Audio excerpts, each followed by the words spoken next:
Greetings from LA, my dear friends. This is Daisuke, and I very much hope that this video finds you well and in very good spirits wherever you are in the world. And yes, let us continue, if it's okay with you, with our discussions with regard to this great series known as Twin Peaks, and specifically focusing in on the missing pieces, which is associated with Twin Peaks Fire Walk with Me. And so, as some of you may know, we have been going through the missing pieces kind of one piece at a time or one increment at a time. And I'd like to continue that discussion today, right now, if that's okay. I'd like to, again, point out that I am not at all an expert when it comes to Twin Peaks. So I'm going to make a lot of mistakes along the way. And for that, I apologize in advance. And I also apologize for any mistakes that I've made thus far. I will try not to. But that's my way of saying that I'm not an expert and I don't know everything that there is to know about Twin Peaks. But I am a huge fan of this work, and I've seen it so many times, including the missing pieces. So I'm going to try to express why it is I feel this way over the course of this discussion. Also, I don't want to mention anything specifically of any episode or part that will occur after this piece. So everything prior to and up to this piece is fair game, but I won't be mentioning anything subsequent or after this, again, for the benefit of those who have not yet seen any or finished watching the Twin Peaks journey. But in any event, my dear friends, let us continue on with our discussion here. And right now I have on my television here a little freeze frame of the next missing piece, and this is a shot of the flooring and the decor and the curtains that is associated with what's known as, or what's been referred to as, the Black Lodge.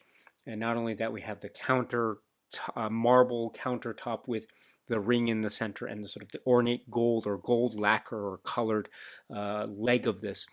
And we saw something akin to this scene in the film Twin Peaks Fire Walk with Me, albeit from a different angle, using close-ups, whereas this missing pieces version takes place more or less, with a few exceptions, more or less from this above on high angle, with the two characters either referring to each other or perhaps addressing the camera from this angle or going into some tight close-ups a little bit later. There are also some alternate takes with regard, I think, to the reading of certain lines, in particular Dale Cooper's line, "Don't take the ring, Laura, don't take the ring," versus how we hear that line read in the version that we see in the final film version of Twin Peaks Fire Walk with Me. But the line, I think, is the same.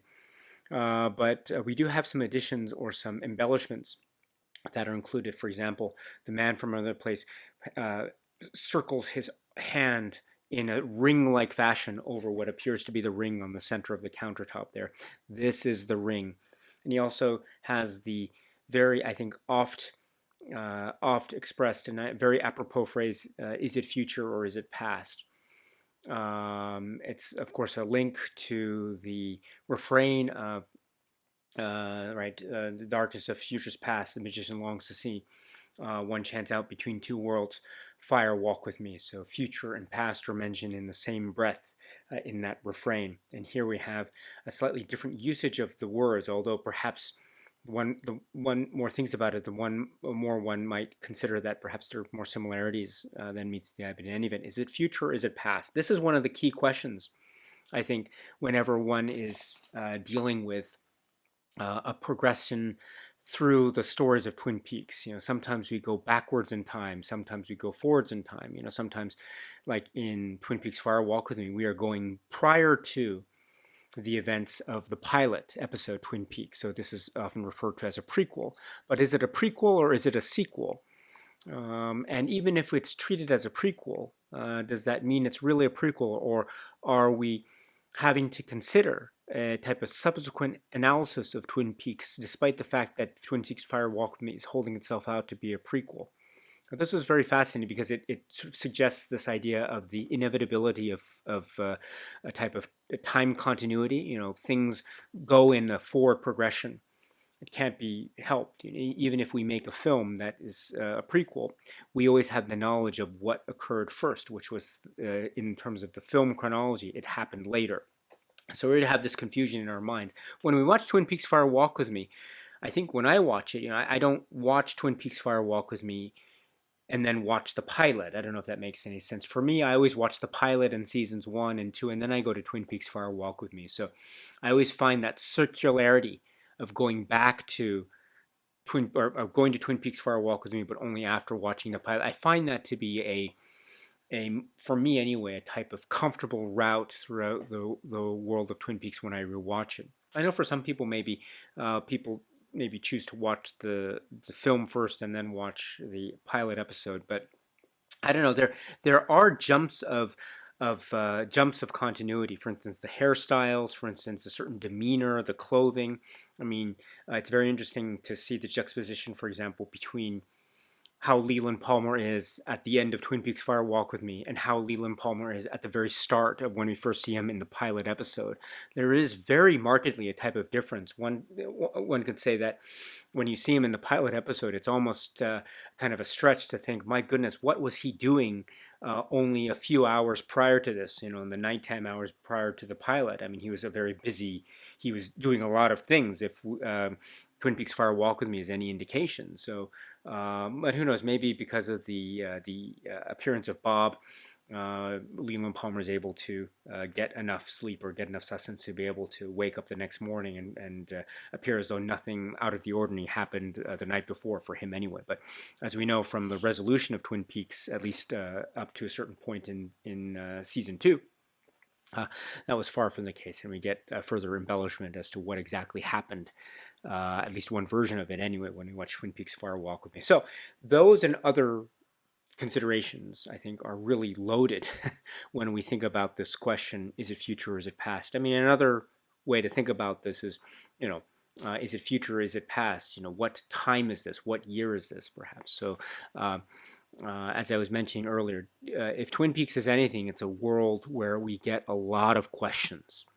And whenever we think we get the answer to those questions, we get more questions. Questions beget questions beget questions, which is, I think, one of the great spiral effects of Twin Peaks. Once it pulls you in, it's difficult to get out, and I think for good reason, because it's one heck of a good time.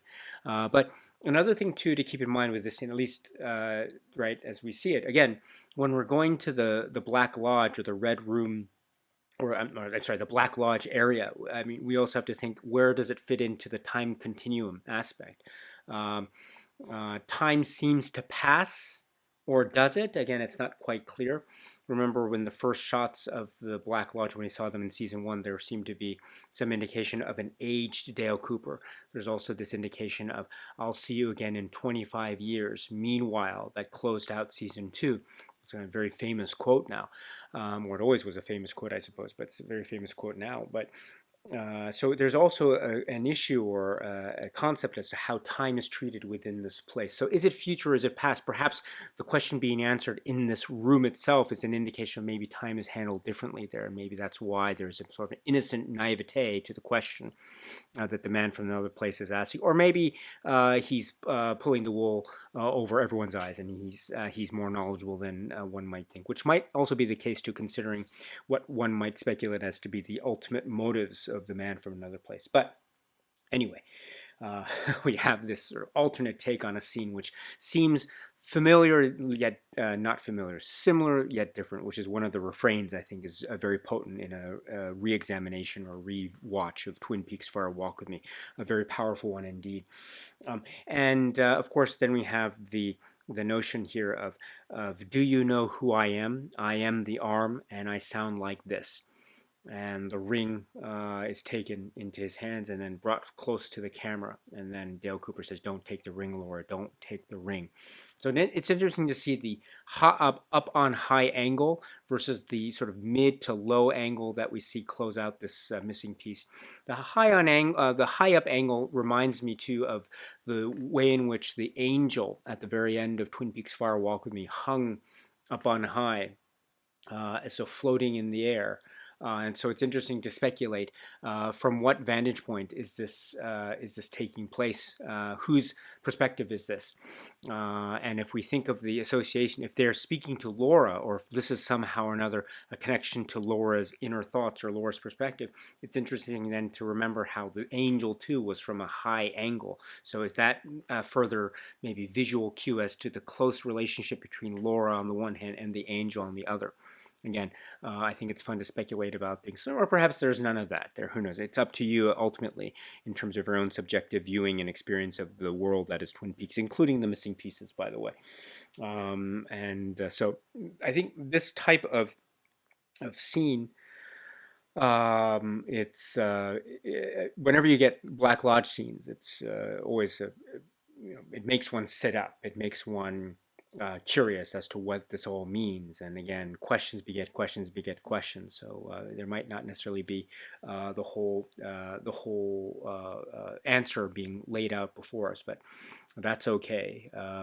We're getting again things that are similar yet different. We have a moment in the Palmer household, and specifically on the staircase there, and under the ceiling fan, or associated with the ceiling fan.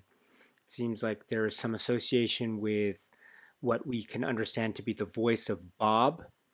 It's most likely Bob, and somehow speaking to, in a type of threatening or menacing way, Laura. And Laura seems to understand the implications of this somehow or another. What we remember of her conversation with Harold Smith in the film, in terms of wanting to take her, or she might face the consequences. And so I think we're getting a very direct sense of this. And we see the slow transformation of Laura's face from a type of daze into a smile. And that smile before our very eyes turns into, I think, one of the most memorable images of Twin Peaks, the missing pieces, let alone Twin Peaks overall. And I think it shows the ultimate type of contradiction, or the ultimate type of a type of absurdist contradiction, which I think is so apropos Twin Peaks. In other words, the smile, sourire, the smile is emblematic of some kind of joy, some kind of happiness, some kind of elation. And yet, within a single moment, even without the blink of an eye, it can turn deadly on a dime, and it can turn quite scary on a dime. And I think this is a great indication of this. I would say too that I've looked at the scene so many times. I don't know, to my, and there's nothing wrong with this if my speculation is indeed accurate, but it looks as though that this part of her lip is maybe, it could be that this is her real smile, or maybe there is a type of computer generated effect that's occurring that maybe is stretching the lip upwards to reveal more of the gum line in the teeth, just creating almost an unnatural look. I'm not sure what's going on here. It does look to my untrained eye to be somewhat, or at least the possibility is there that maybe there's a little bit of a computer effect that's urging the lip upwards as she's making that smile. Again, I'm purely speculating there, but in any event, whether it's a CGI effect or natural, my goodness, what an effect this is. This is a showcase. Shirley's performance is dazzling. It's absolutely dazzling. It's one of the great performances in any Lynch film, or Lynch Frost TV production, or series production.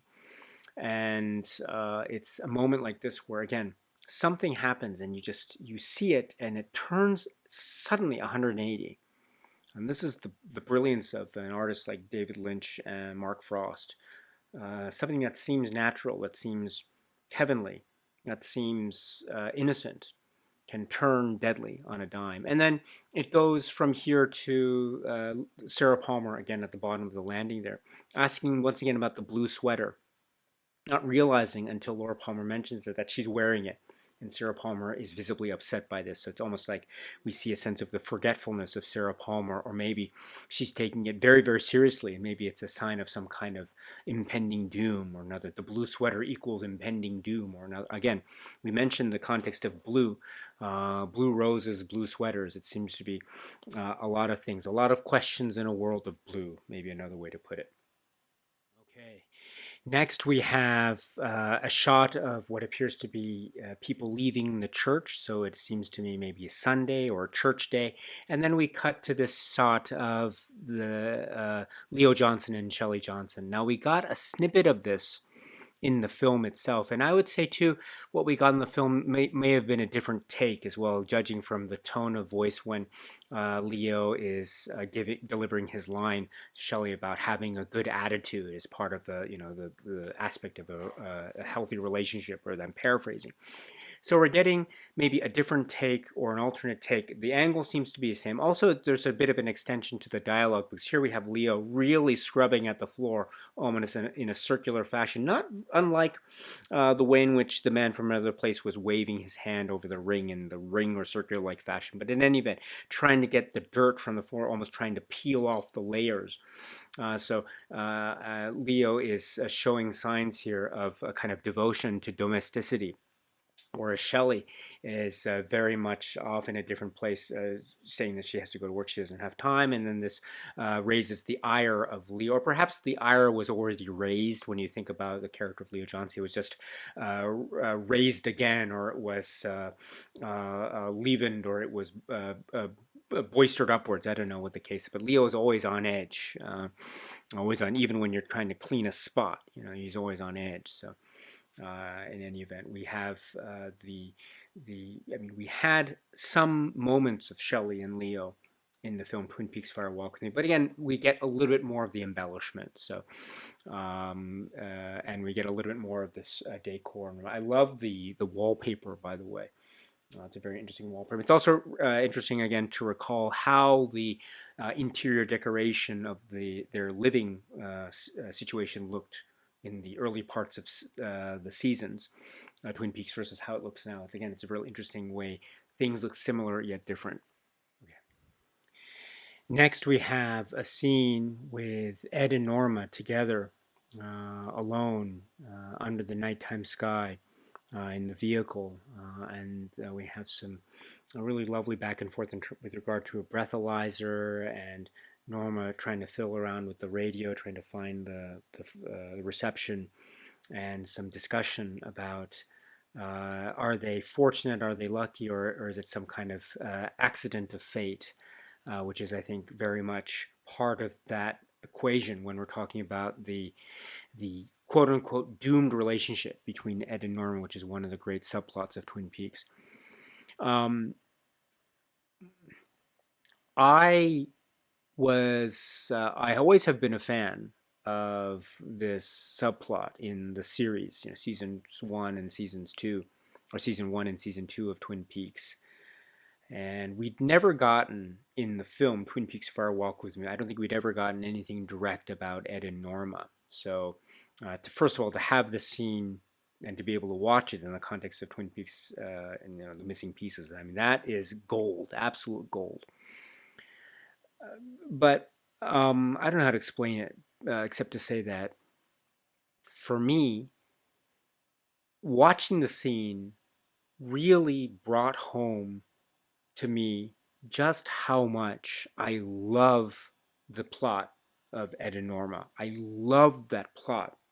I think it's so perfect, and it's the perfect mix of love and tragedy, and repression and repressed feelings. And having a scene like this, it's just it's remarkable. Now, there were not so many, but there were a number of moments of intimacy between Ed and Norma that we had seen throughout the episodes.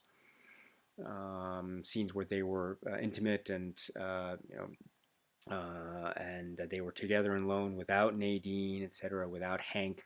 But and those are great scenes. But for me, it's watching a scene like this that it's like a home run. This is like an Ed and Norma home run scene.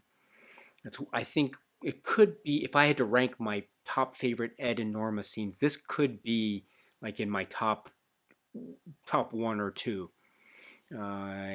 It's very powerful. It's very intimate, and it's the perfect encapsulation of everything there is about Ed and Norma: the highs and the lows, the angst, and just living the moment. accepting one's fate, or perhaps questioning what we are we doing here. It's all here. It's a beautiful, beautiful moment. Next, we have the scene which is part of the night out with Laura and Donna. It becomes a kind of very loud and boisterous one with regard to a scene in the film Twin Peaks Fire Walk with Me, known as the Pink Room, and the way in which subtitles are used over this loud, loud music. It's a really famous scene. Now, it wasn't clear, or perhaps the film Twin Peaks Fire Walk with Me and the way it's edited together and that scene's edited together might have suggested that there was a close, maybe geographical link between the Roadhouse and this loud, boisterous place referred to, I suppose, as the Pink Room. But here, this missing piece suggests that, in fact, there is actually some geographical distance between the two, or that's the suggestion, and that this doorway in this bar, I think what's on the banner atop the bar is "Canna do and us of effing a bar." So, and then we hear a little bit of this music, the famous or infamous music, the rumble, the low rumble of it, which we assume is going to be loud and clear when everyone goes down and the room is actually down behind this door, the power and the glory door. So, and this is very interesting too, and it's also suggestive of the fact that we're close to the border with Canada, and that also is reminding us too of the geographical locale of Twin Peaks vis-a-vis Canada, which formed, I think, a key, or one of the key plot points in terms of the law and order enforcement aspect of Twin Peaks in seasons 1 and 2, in particular season 1, but and also there is this continued tension between Laura and Donna when they drive up outside the bar going in. There is still a type of tension between the two. There's a sense of reticence or hesitancy on the part of Donna, perhaps. What a downer you are. And so, but Donna's still going to go through with it, and we do see that she indeed goes through with it by virtue of the fact that we do see the scene with her in this loud pink room setting, which now we understand is part of this geographical dynamic.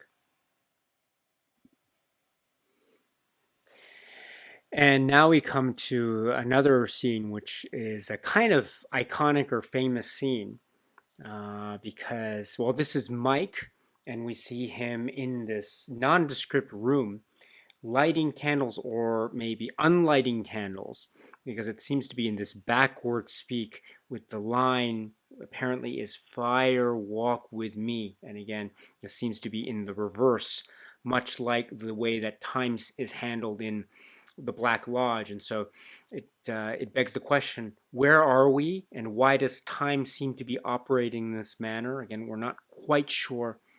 Whenever we see, quote unquote, Mike or Bob, quote unquote, in the real world, end quote, we don't see any of this backwards type of activity. So this might be indicating something, or somewhere, maybe somewhere near or above a convenience store. I'm not sure. Maybe it's just a random room somewhere. Again, I'm not sure. How the operation of physics works in a place like this. But in any event, I mentioned how this was very famous because this was actually one of the scenes that was mentioned in the not really making of documentary of Twin Peaks Fire Walk with Me, but there was this great featurette, which was a documentary with a number of videotaped interviews with the stars of Twin Peaks, and they were talking, reminiscing, or perhaps lamenting what ended up being Twin Peaks Fire Walk with Me, including some discussion about what scenes were shot but ended up not being in the final cut of Twin Peaks Fire Walk with Me. And indeed, for the longest time, that was the quote-unquote official documentary take about what Twin Peaks Fire Walk with Me could have been. So we'd never gotten any official missing pieces. There might have been some scripts floating in the air here and there about the complete version of Twin Peaks Fire Walk with Me, but we'd never gotten anything quote-unquote official, except, say, a description of this from some of the interviews in that extended making of or interview supplement. And one of the scenes that was described was this scene about lighting or unlighting candles. Fire walk with me. And so it has, at least in my mind, and I'm sure the minds of many other a Twin Peaks fan, this kind of legendary status. And to see it play out this way, I think it's very cool in this official capacity in the context of the missing pieces. And again, so many questions. Where is this? What's going on? Why is physics operating in this way? And why is Mike doing this? Is this an indication of some kind of benevolent act, or maybe is this something more sinister? Who knows? The candles, the light, it seems like a type of ritual. And the circle and the ring nature, the circularity of it. And we did see something very similar in terms of the lighting of candles and some kind of ritualistic fashion in terms of the site where Laura Palmer indeed was killed. So many questions here, and again, involving something which has arguably quite the legendary status indeed.